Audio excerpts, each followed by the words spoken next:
Partout où nous regardons dans l'univers, nous trouvons de l'ordre et de l'organisation.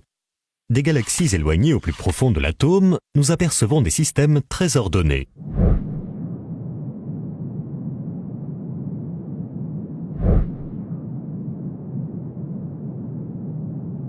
Et d'une manière générale, notre bon sens et notre saine nature reconnaissent que des systèmes ordonnés ne proviennent pas du hasard.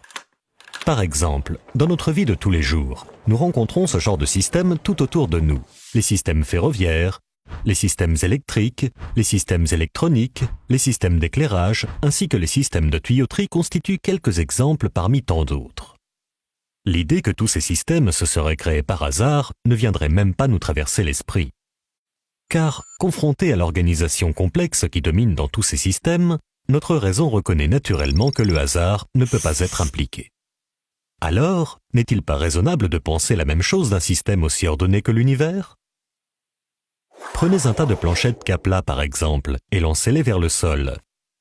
Pensez-vous pouvoir obtenir par hasard une organisation bien structurée? Alors, n'est-il pas absurde de penser que la matière de l'univers qui s'est éparpillée dans le vide par hasard a pu créer une telle organisation? Ou bien imaginez une reproduction miniature du système solaire dont les planètes seraient représentées par des billes qui tourneraient grâce à un système compliqué d'engrenages et de courroies.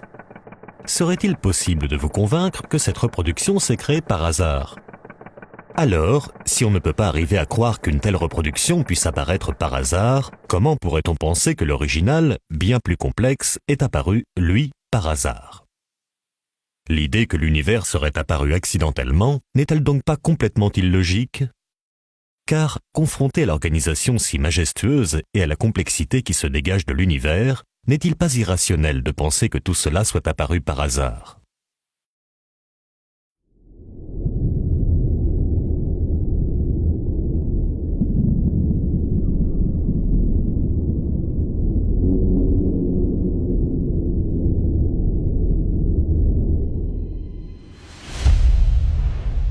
Toute espèce vivante est composée de milliards de cellules environ 1000 fois plus petites que les dernières phalanges de votre main. Ces cellules représentent la base de la vie et sont considérées comme la forme de vie la plus basique et la plus simple. Malgré tout, si on pénétrait par l'un des orifices d'une cellule vivante, on découvrirait un monde d'une complexité ahurissante sous le règne d'une technologie très avancée. Toutes sortes de machines semblables à des robots se présenteraient à nos regards dans toutes les directions. Par exemple, les molécules appelées kinésines ressemblent à des robots avec des jambes et des bras. Un peu comme des facteurs, leur rôle est de délivrer des paquets de protéines d'une partie de la cellule à une autre.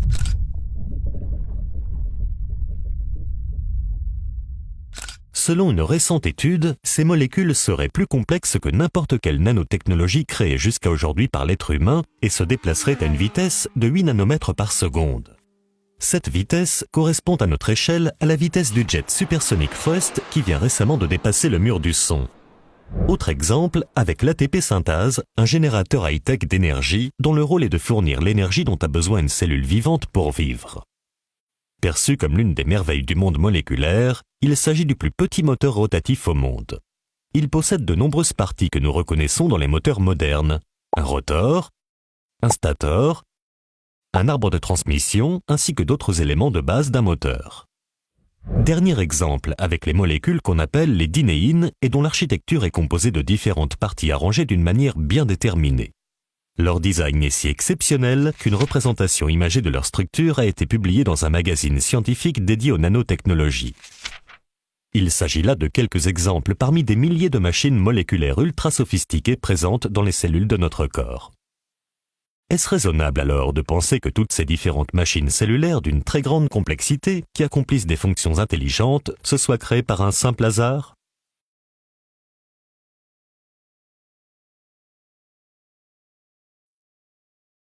Avec ce qui a été découvert par la biologie moléculaire et ce qui a été découvert par la génétique, je connais plusieurs scientifiques célèbres en France qui sont tellement impressionnés par ces données, de ces nouvelles disciplines scientifiques, qu'ils admettent maintenant qu'ils croient en Dieu. Je connais plusieurs personnes qui étaient matérialistes auparavant et qui disent maintenant qu'elles sont forcées de croire en Dieu du fait de ce que nous connaissons aujourd'hui concernant l'organisation de la vie et l'organisation du génome et d'autres choses similaires. Parmi les plus grandes découvertes scientifiques du XXe siècle, il y a la découverte de la molécule d'ADN, célèbre pour son design remarquable en forme de double hélice. Cette molécule est un système de stockage d'informations, tout comme un disque dur, mais beaucoup plus complexe et sophistiqué. Par exemple, tandis qu'un disque dur stocke des données à la surface, la molécule d'ADN, quant à elle, stocke l'information en 3 dimensions. En termes de capacité, cette fois-ci, on estime qu'un gramme d'ADN pourrait stocker 455 milliards de gigaoctets de données, ce qui dépasse de loin la capacité des disques durs les plus avancés. Mais le plus impressionnant est sans doute la densité de la molécule d'ADN. Cette molécule est si compacte qu'on estime que si l'on alignait côte à côte tout l'ADN présent dans notre corps, la longueur atteindrait 100 fois la distance entre la Terre et le Soleil. L'ADN est donc une banque de données incroyable qui surpasse de loin n'importe quel système de stockage inventé par l'être humain jusqu'à ce jour. Mais vous n'êtes pas au bout de vos surprises. Chaque seconde, des milliards de machines moléculaires copient votre ADN en molécules d'ARN afin de créer par la suite des protéines. Dans ce processus de création de protéines, divers éléments chimiques travaillent ensemble en parfaite coordination. Lorsque vous voyez divers éléments électroniques travailler ensemble avec harmonie, comme des machines robotisées dans des usines par exemple, pourriez-vous penser une seule seconde que cela provient du hasard?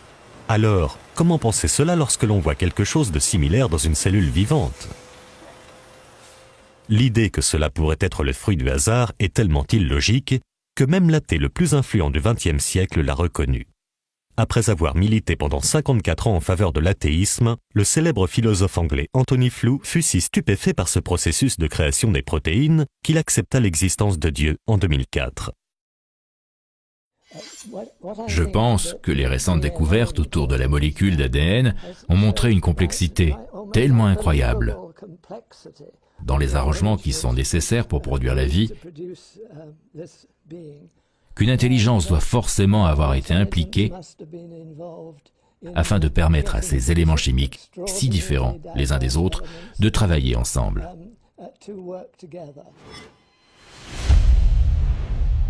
La raison humaine reconnaît de manière innée que toute création suppose l'existence d'un créateur.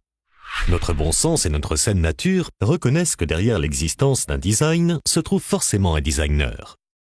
Par exemple, lorsque l'on regarde une peinture, on en déduit logiquement l'existence d'un peintre.